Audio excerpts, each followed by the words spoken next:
2,000 meters beneath the surface. That's just 20% of the ocean's total depth. We can go way deeper. And what we find along the way?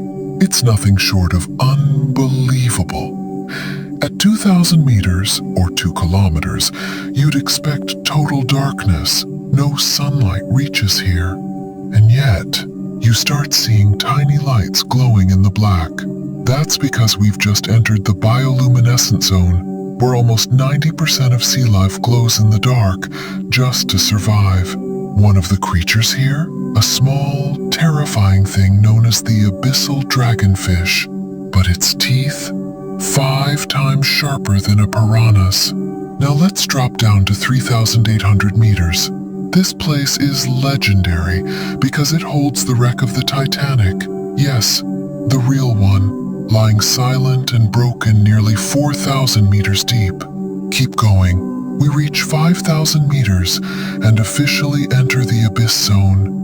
If you thought we were deep before, this is just the average depth of the world's oceans. Life is barely hanging on. You'll only find strange sea cucumbers, giant glowing jellyfish the size of humans, and long-legged abyss crabs. Let's go even further, down to 6,000 meters, into the Hadal zone. This place is hell underwater. The water temperature, never above 4 degrees Celsius. And the pressure, over 1,100 times greater than on land. To help you picture that, it's like carrying 335 full-grown African elephants on your shoulders.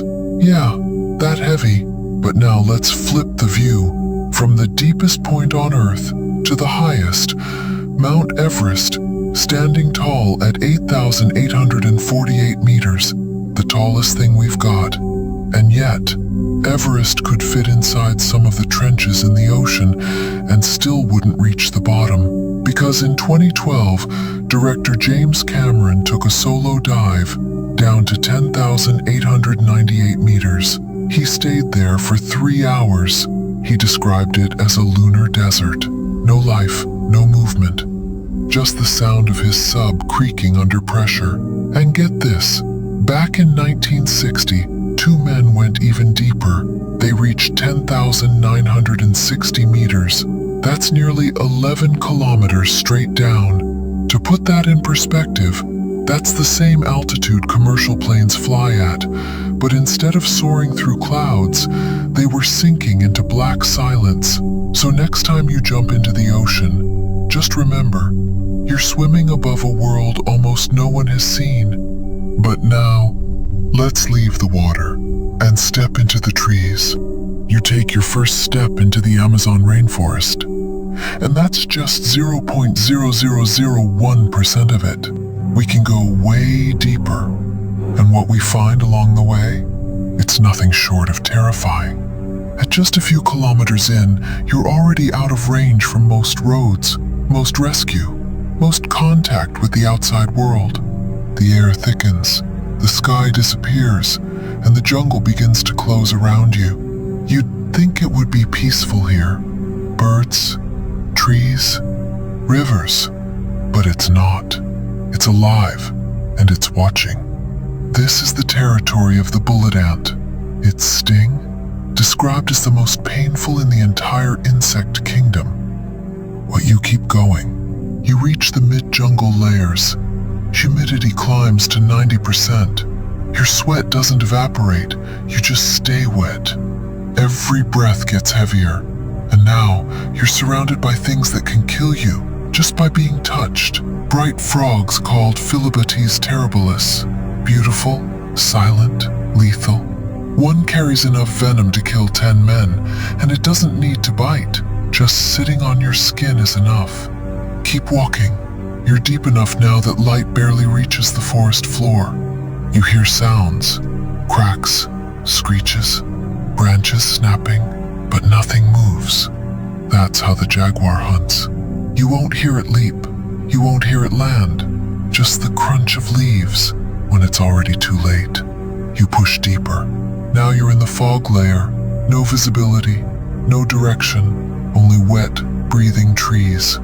The ground turns to mud.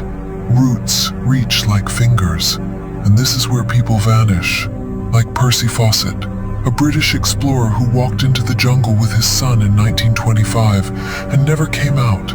No trace, no remains, just gone. Even modern adventurers like Yossi Ginsberg, left behind in a remote corner of the Amazon, running from floods and swarms of flesh-eating ants. And still, we've only scratched the surface, because over 80% of the Amazon rainforest remains unexplored, unmapped, untouched. So next time you see a photo of the Amazon, green, calm, endless, just remember, you're looking at a place that does not want you there. A place that's been hiding its secrets for thousands of years. And the deeper you go, the less chance you'll ever come back. You take your first step onto the trail to Everest. Just 3,000 meters above sea level. You feel strong. The air is thinner, sure, but you can breathe. You can move. And yet, this is where most people already start to lose. Muscles burn faster, your brain works slower, you lose water with every breath. And you haven't even reached base camp. Keep climbing, 5,364 meters. You're now higher than any mountain in Europe. The oxygen here, just 50% of what your body's used to. You wake up with headaches. You stop sleeping well. Simple tasks feel like marathons. And this is still considered the safe part. Now we go higher. 6,400 meters, Camp 2. Here, the risk of HAPE begins. High-altitude pulmonary edema. Your lungs fill with fluid. You feel like you're drowning while you're still walking. You cough blood. You shake with cold, even when wrapped in heat. And still climbers keep going. 7,200 meters, Camp 3. Your body starts eating itself. It can't recover. It doesn't want to. You're burning 6,000 calories a day, but eating barely half of that. Muscles waste, thoughts blur, sleep turns into strange half-dreams of panic and silence. 8,000 meters, the death zone. This is where your body starts dying. Slowly, quietly, inevitably. No matter how strong you are, your cells begin to shut down. You lose control of your fingers. You forget where you are. You stop feeling your feet. The oxygen level here, only 30% of sea level. Not enough to sustain life for long. Every second you spend here, your brain is starving, and your heart is racing itself to death. This is where climbers disappear. Like David Sharp, who sat down to rest in the death zone and never stood up again. Or Frances Arsentieff, the first American woman to reach Everest's summit without oxygen. She made it to the top, but didn't make it back down. Everest is not meant for humans, because above 8,000 meters, your brain fails, your heart weakens, and your body gives up. So next time you see a photo of Everest, sunlight bouncing off its white peaks, calm, powerful, eternal, just remember, you're looking at a place that slowly kills you the higher you go, a place that doesn't care how many people have stood on its summit, because up here, you don't conquer the mountain,